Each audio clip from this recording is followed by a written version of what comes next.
Hello everyone, welcome to World C channel. तो guys, आज के इस वीडियो में हम ऐसे शख्स की बात करेंगे जिसके बारे में कहा जाता है कि उसने भारत की खोज की और गोवा में उसके नाम की जगह भी है। भारत की खोज किसने और कैसे की?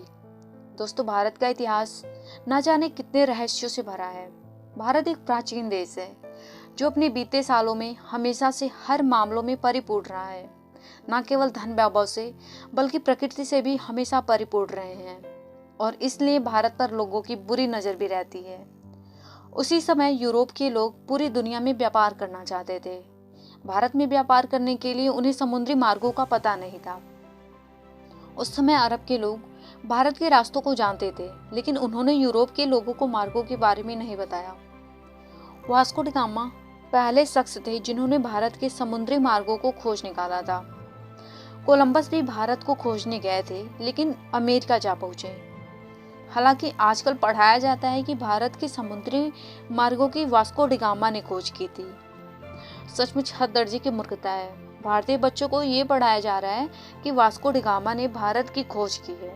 असल में पढ़ाया तो ये जाना चाहिए कि वास्को डी गामा ने यूरोप को पहली बार भारत तक पहुंचने का समुद्री मार्ग बताया था। दरअसल पहले यूरोपीय देशों के लिए भारत एक पहेली जैसा था। यूरोप अरब के देशों से मसाले, मिर्च आदि खरीदता था, लेकिन अरब देशों के कारोबारी उन्हें यह नहीं बताते थे कि यह मसाले वह पैदा किस जगह करते। यूरोपी इस बात को समझ चुके थे कि अरब कारोबारी उनसे जरूर कुछ छिपा रहे हैं। ये कारोबारी अरब के उस पार पूर्वी देशों से ज्यादा परिचित नहीं थे। जहाँ तक सवाल भारत का है, तो इसके एक और हिमालय की एक ऐसी श्रृंखलाएं हैं जिसे पार करना उस दौर में असंभव ही था।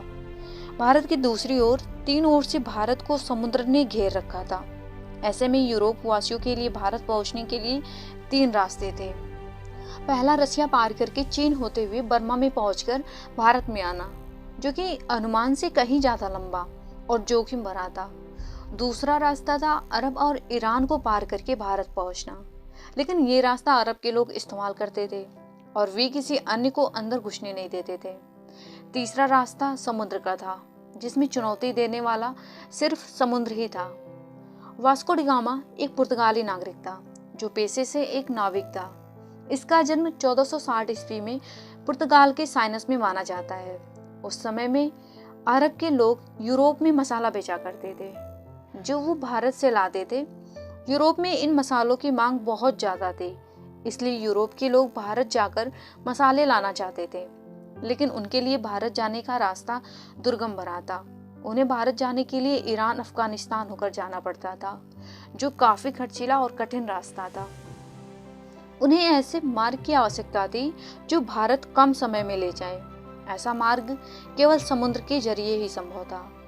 वास्को डी गामा ने भारत के इन रास्तों की खोज करने की ठानी और इस ऐतिहासिक सफर पर निकल पड़ा। साल 8 जुलाई 1497 को वास्को डी गामा ने अपने साथियों के साथ भारत की खोज के लिए रवाना हुआ। उसके जहाजी बेड़े में 4170 के करीब आदमियों का दल था। सबसे बड़ी जहाज सेंट कैब्रियल पर वह खुद था। सबसे पहले वो अफ्रीका के अंतिम छोर केप ऑफ गुड नामक स्थान पर पहुंचा। उसके बाद वह अफ्रीका के ही एक राज्य मुसम्बा आया, जहां के राजा ने उसकी मदद की और उसे एक अरब नाविक दिया जो भारत का रास्ता जानता था। वास्को डी गामा भारत कब आया? वास्को डी गामा अफ्रीका महाद्वीप का चक्कर लगाकर भारत के कालीकट बंदरगाह केरल पर पहुंचा था। 20 मई 1498 जब वास्को डी गामा भारत की कालीकट बंदरगाह पहुंचा। भारत की खोज का यह सफर करीब 10 महीनों का रहा। भारत आकर वास्को डी गामा ने स्थानीय राज्य के राजा से व्यापार का समझौता किया। उसने कई प्रकार के मसाले खरीदे। भारत से पुर्तगाल आने के दौरान समुद्री तूफान से उसके जहाजी बेड़े को नुकसान पहुंचा और उसके दल के कई लोग मारे गए। पुर्तगाल लौटने पर उसका भव्य स्वागत किया गया। अगली बार भारत आने पर उसने कालीकट के राज्य पर आक्रमण कर दिया और कत्लेआम लूटपाट की।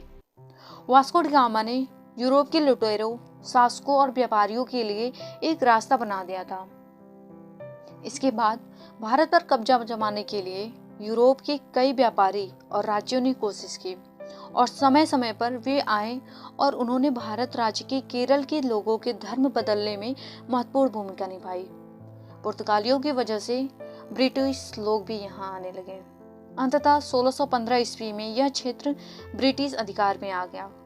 1698 ईस्वी में यहाँ फ्रांसीसी बस्तियां बसीं।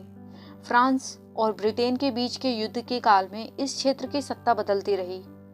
1503 ईस्वी में वास्को पुर्तगाल लौट गया और 20 साल बाद वहाँ रहने के बाद वह भारत वापस चले गए। 24 मई 1524 को वास्को डी गामा की मृत्यु हो गई। लिस्बन में वास्को के नाम का एक स्मारक है। इसी जगह से उन्होंने भारत की यात्रा शुरू की थी।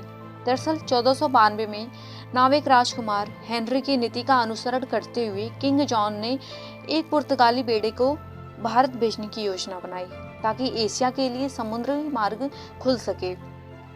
उनकी योजना मुसलमानों को पछाड़ने की थी, जिनका उस समय भारत और अन्य पूर्वी देशों के साथ व्यापार का एकाधिकार था। वास्को डी गामा को इस अभियान के नेतृत्व के लिए चुना गया था, लेकिन उनकी मृत्यु के बाद वास्को डी गामा ने उनका स्थान लिया।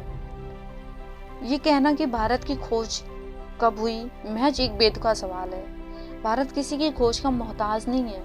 इस देश का इतिहास कुछ हजार या लाख नहीं बल्कि करोड़ों साल पुराना है। अगर आपको ये वीडियो पसंद आई हो तो प्लीज़ लाइक एंड सब्सक्राइब जरूर करें। धन्यवाद।